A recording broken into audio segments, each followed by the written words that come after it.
Start off just talking about a couple exciting things that are happening. So we have, of course, last week we had Jason Smith from Con Selmer join us, and we talked about the new presenting sponsor for the UNT Jazz Trombone Day, which was super exciting. We announced that the UNT Con Selmer Jazz Trombone competition is open. Applications are open. You can find it in the links on Instagram bio. You can find it jazz, TROMB.ONE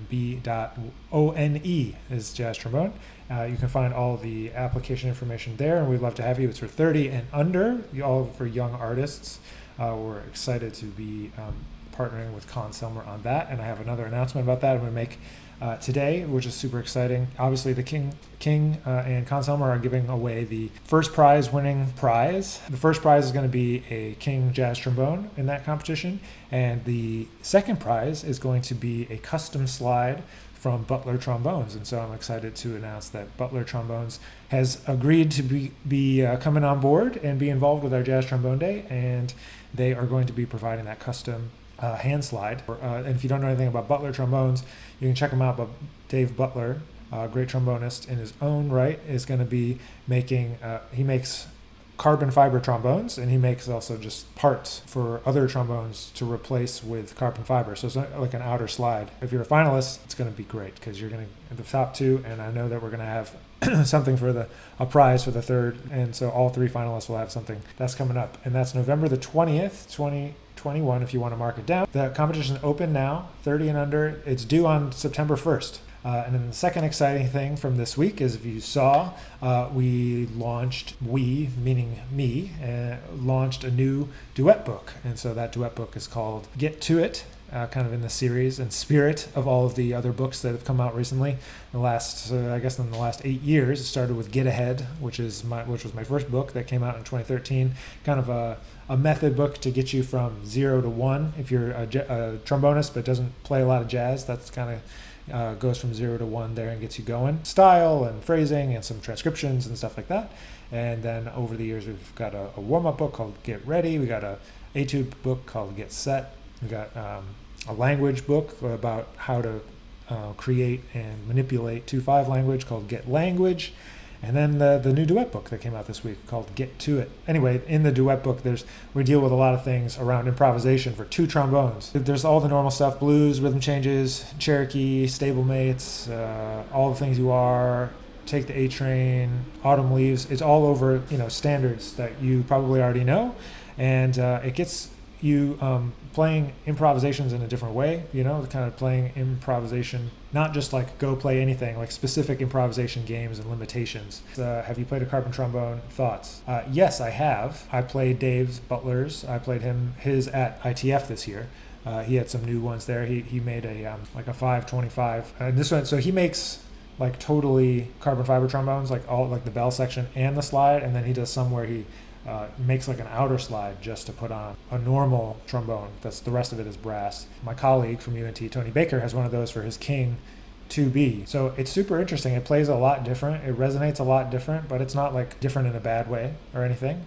It's very interesting, and I think it's super, super appropriate for anyone that has any sort of problems with tension and has any sort of problems with like their shoulders or their arms and like need a little bit less weight. Like, you're not really sacrificing anything to be playing the carbon fiber, and it's way lighter, and it's pretty cool. It's a little disconcerting.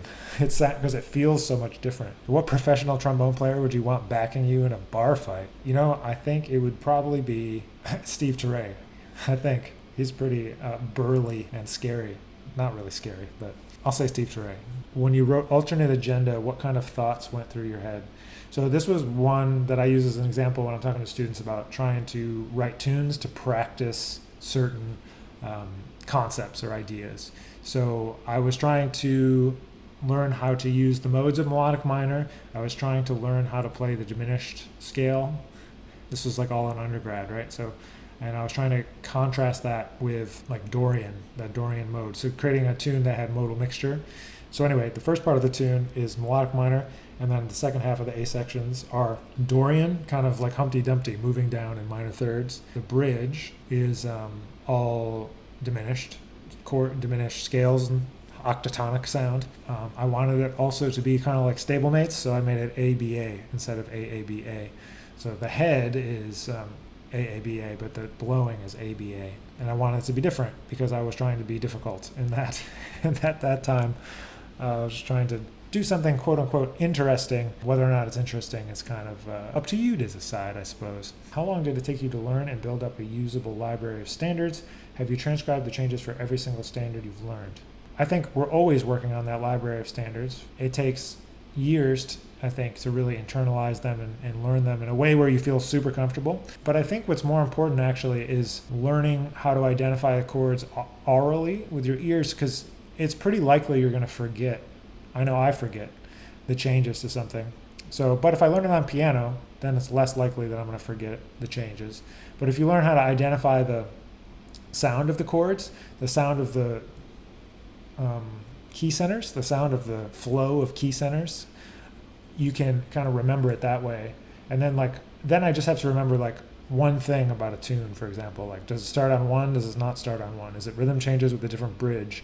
Is it something, so I can relate it to something else in order to minimize the amount of phone number remembering, like chord, right? So I think about it in big gestures, and then I don't sweat all the small stuff. I just try to hear it. And so the more you develop your ear, the easier it is to be able to hear what's happening and not have to literally be able to write it out exactly. There's a lot of tunes that if I heard one chorus of it, I'd be like, oh yeah, I know this. But I would say it took a long time. I mean, when I was in undergrad, I couldn't do that when I was in undergrad. So it took all of that time plus all of my time at Juilliard. So that took 6 years. And I don't know as many tunes as a lot of other people. Always been hard for me to remember tunes and have opportunities to play tunes. I think trombonists often don't have as many opportunities to play small group gigs and play tunes. So we end up not using that information as much. I remember all the tunes of the bands that I used to play in. So I was like, oh, if I had spent that time playing standards, I would also remember the standards a little bit more deeply. I think a pace of if you can do one tune a month, you're doing pretty good. If you can go faster, that's also great, but in the scheme of things, if you can add one that you're super duper comfortable with every month over the course of 10 years, you'll have plenty of tunes. And the thing is, you don't usually only get to play what you want to play. You usually have to talk with other musicians and find common ground. So if you keep going off into the deep ends, different friend groups in New York, they get super deep into one thing or another thing, maybe call obscure tunes, but then when you go somewhere else, you might not be able to play those tunes because people don't know those tunes in that city. What tunes have you had to relearn the most? Dolphin Dance. Dolphin Dance is the tune that I've learned and unlearned and relearned the most times. I think even right now, I would have to relearn it. I think there's a block there. Because no one really knows what the changes are, and because there's so many different ways and it's been played badly so many times, I think I'd block it out. I mean, I know generally what it is. If we started playing it, I know the melody. But in terms of the changes, Dolphin Dance is one that always needs a refresher after a long time of being away from it. Bebop heads sometimes, unfamiliar bebop heads for sure. Or sometimes you forget the details. Even on a tune like Confirmation, if you don't play it a lot, it goes out of your muscle memory, and then it's not that you can't play most of it. There's some that you learn pretty well, and then you step away for a little while, and then the details, they get away from you, because on trombone it's pretty easy to just mess it up. But on saxophone you got to know what the notes are, but in trombone you can kind of get away with a little flubbing sometimes, so you kind of rely on that kind of thing and to get through when you can't remember. I've also relearned Moment's Notice a bunch of times. I know it well enough now that I don't have to relearn it, but I definitely had to relearn it several times. Would you say most of your uni/college peers continued into music after their education? What about your students? Yeah, my friends from Eastman, there's not that many of them left in the music area, just to be straight up. A bunch of them still play, for sure, but not all of them. Granted, my class at Eastman was kind of small, if we're just talking about my class. But in general, a lot of people are still playing music. And my students, some of them are in music and some of them aren't. I haven't been teaching so long that I have such a long list of college students that I know exactly what everyone's doing. Some of my students from Florida State, when I'm thinking back, they're all still playing. One is pretty active in the Tampa scene. One is doing super well. He lives in New Orleans. His name's TJ Norris, and he plays with the Dirty Dozen brass band, doing a bunch of things. And then my more recent students, some of them have maybe stopped playing. Some of them have, moved home. Some of them are just taking some time off from the horn. They just want to take some time off. And so I wouldn't say that any of them totally stopped. They might have stopped for now. I think that's more a reflection of our current times than it is about, playing trombone. But it's hard. I mean, it's not the easiest path to try to be a jazz musician or a jazz trombonist in particular, and only play. You got to do a lot of things. Miki, do you think streaming concerts are over for the audience? I do think it's oversaturated a bit, but I don't think that they're going to go away. And I think you should keep doing what you've been doing. If you don't know Miki is an amazing pianist. She's in New York, and she has a new record coming out in September. She has a couple records out now if you want to go check her out. But she's also played on a couple of my video projects of Chick Corea. Oh, she's on that too. Now He Sings, Now He Sounds. But we did a bunch of Herbie Hancock tunes from Speak Like a Child, and she played on those videos too. But I think that the ability to connect with the audience from anywhere in the world is pretty amazing, and that it's going to continue. So you might have ups and downs, I think that people do want to see what you're up to, especially musicians, especially young musicians, especially people who can't get to New York to hear and see music. I think that there's an audience there that will continue. I think right now it might be oversaturated and people want to take a break from it. But, in a year, I think that it'll be a great way to continue to build and connect with your audience. I mean, look at Emmett Cohen. If you haven't seen Emmett's thing, it's been growing and growing and growing, and he just sticks to every week. If you don't know, so Miki and Jimmy McBride have been doing a series from their living room. So I think it's on Wednesdays, and so you can check that out. So Miki Yamanaka. How would you go about practicing the sound you would want to sound like? Yeah, so first of all, you got to have a really strong why to your sound. You have to know what you want it to sound like, obviously, but why you want it to sound that way, and you have to be able to describe it. I have a workshop I do with trombonists sometimes where we do like a sound concept workshop, and we just talk about sound concept, identify what are the things that you like, how do we create a mental image of that sound, how do we describe it, who is it like, who is it unlike, and then you play long tones until you get that sound, basically. And so then you try to imagine what that sound would sound like, try to make it every time you're playing long tones, and then slowly but surely that concept will be met by your practice. So it's not going to happen most of the time that they'll meet exactly, because usually your concept evolves faster than your actual playing. So it'll keep changing, and you'll have to keep adapting and trying to reach for that sound concept that you haven't gotten to yet. Are there any approaches to learning scales that is not productive, or is it just a matter of accepting it as a very long process? I think there's different ways of learning scales for different people, and depending on what makes sense. But there's learning it, and then there's internalizing it. And I think the most productive way is to internalize something, one thing at a time. So sticking with one thing for longer rather than jumping around and trying to learn 12 scales at the same time. Just say, I'm going to learn C major today, and I'm going to play it. You get it into your muscle memory. You have to do the same thing over and over and over again. So sometimes what I like to do is when I'm doing something that I'm trying to get into my muscle memory, I practice differently than something that I'm trying to play musically. When I'm trying to play musically, work on a tune, transcribe, like I'm totally focused on the act of that. And when I'm trying to get something into the muscle memory, doing the same repetitions over and over and over and over, watching a sports game or watching TV or doing something else, watching YouTube, just trying to practice the slide positions. And so kind of making practice for those different things. So there's practice where I'm thinking about music versus practice when I'm thinking about getting something into the muscle memory. So that could be scales, it could be arpeggios, it could be a pattern, any of those type of things. So trying to do too much at one time is not usually very productive. Whether at Eastman or Juilliard, did you ever put too much expectation on yourself that it took away from playing your best or just being in the moment when playing with people? Yeah, for sure. There was a long time where I was always trying to figure out what the professor or what the teacher or band leader wanted me to play. I struggled with that for a long time. Like, what does that person want me to play? Trying to play that way, even though I knew that wasn't really like how I play or how I should play or like what is appropriate to the music at that moment. I would just try to be like, okay, this teacher likes it if I do this. If I play weird, he's gonna like it. If I play super old school, she's gonna like it, like that kind of thing. And definitely got in the way. That you have to just realize, as a student, give you a little behind the scenes of like being a professor, right? So I believe it's our job to, obviously, yes, we're supposed to critique the students and offer them suggestions on how to get better, right? That's our goal.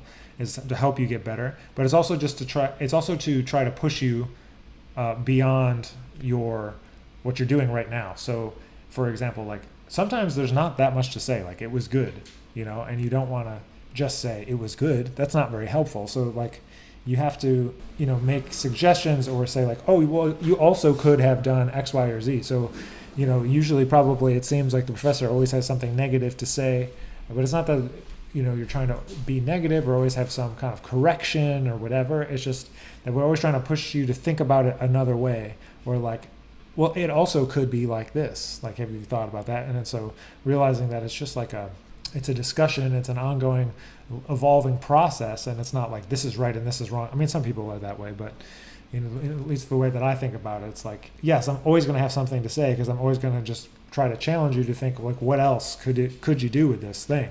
Just to say, all right, that was cool, and then move on. Like, it's not super helpful. So you shouldn't feel, at least I hope that my students don't feel like when I'm offering something, it's always because that was bad. It's not necessarily the case. Sometimes it is, but most of the time it's like, okay, so we did it that way. Well, what if we also tried it this way and this way? Because that's just trying to, get deeper into the music. Dr. B says he loves Michael Dease's sound. Same. How would you describe it? Big horn needed for that sound. No, he doesn't play a big horn. He did at different times. So on different records, it sounds a little bit different. But he's playing a Yamaha now without a valve. I think he plays a 508. Sometimes, he let me sit in and play his horn once, and it was a big wrath. But no, your sound concept is not tied totally to the instrument that you play. It can be related to it, and one can help the other. It's not always the case. It's not like you must have this to be this. In some cases, it is, because if you're trying to sound like Slide Hampton from the early 2000s, that's a huge straight bass trombone, and you're not going to get that sound on a King 2B. So in some cases, but in most cases, it's more of a mental thing than anything else.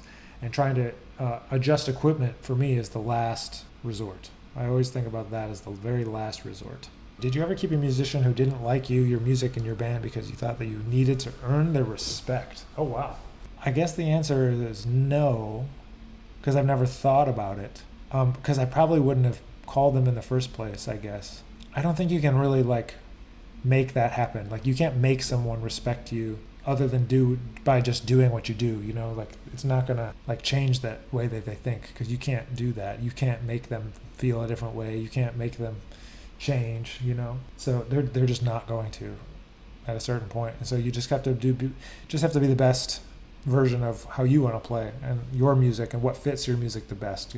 There's a classic, not conundrum, but kind of a conversation when you're looking at putting a project together and putting a new band together. Like, do you get big names because they're going to draw big names? Or do you get people that are most appropriate for the music? Or do you get people that are within your budget? Or do you just ask your friends? There's all these different considerations for what it's going to be. And at different points, I think you make different decisions, because in some points, the purpose of a project or purpose of a band is to get attention. And at some points, the purpose is to make your original music come to life. And at some point, it's about sustaining your career and trying to pass things forward to the next generation. And maybe you want to hire younger musicians. So at all different times, it's kind of all different answers to what is appropriate and what is the best course of action to take. But personally, and I think in the scene and in general, people usually don't want to be around other people that are a drag. And so I would just get rid of them. If they don't like your music and they're just there's no reason for them to continue to be in your band, I would say. There's enough problems already to deal with in this music and in this life that that's not one that I would be willing to put up with. It's much like Marie Schneider in her record Data Lords. How would you best describe this debate on how much technology is affecting the way we use our recourses compared to years ago? I like to think of technology as a tool, and that you use a tool. And if you let the tool use you, it's no longer a tool. Unlimited resources, but also unlimited competition, and also unlimited access, which makes you unlimitedly distracted, all of those things. You have to be more creative than ever in the pursuit of getting your music out there, getting yourself out there. We have a pretty small pie if you just want to say, I'm a jazz musician and I'm only going to play for other jazz fans. You have to be creative in the way that you approach your career and approach the music that you're putting out, and realize that everything has a purpose. a creative purpose and also a career purpose. Like, what is the purpose of this music? Is it exist solely for itself? And that's great, but you can't build onward and onward and onward with only doing the most artistic thing without any consideration for the audience, right? The biggest issue I find as a learner and an educator with all these resources, like you mentioned, is that people get too diffuse in what they're trying to check out. So like they'll check out one record of 1,000 people rather than trying to figure out what they like and what's really going to be effective. You know, you have to have a good balance of like what your teacher is telling you to learn plus what you want to learn. Because if you never learn what you want to learn, you're going to be a little sad that you're not learning anything you want to learn. So you have to do both, and you have to kind of dive a little bit deeper than going wide. I always say go deep and not wide, because like you have to there's not enough time. There's literally not enough time to hear all the jazz records. So what are you going to do about it? You can't hear them all, period. You know, there's everything that's historically important. There's everything that your teachers are on. There's everything that you're on. There's everything that your peers are on. Just not enough time. So you can't know it all. So you have to pick who are going to be your influences. You're going to go deep into them because you love their music. You love how they play, and you're going to go deep into it. And so I say, like, learn 20 JJ solos, not 2. You know, that means that you're not going to transcribe as much of Albert Mangelsdorf or something. Be diligent about using the resources to your advantage and not getting distracted. And that's very, very difficult. All right, well, I got to wrap it up for today. Thank you guys so much for being here. One more time, the Jazz Trombone Day, UNT Conn-Selmer King Trombone Competition is now open. Those are due on September the 1st. So let's get those happening. Send them. The form is there on Instagram, Facebook, YouTube. You can find it wherever to submit. It's totally free, 30 and under, 18 and under, and 30 and under competition. So please do enter. Get to it. The new duet book is out now. I hope you can check it out. Be posting some videos coming up in the next couple weeks of some of the tunes from there, and I hope you can check it out. And I'd love to hear your versions of those tunes as well. So if you want to record them and send them, I'd love to hear it. Or if you want to try to play a duet together, let's try to do that sometime. So thanks for being here. I'll catch you all very, very soon.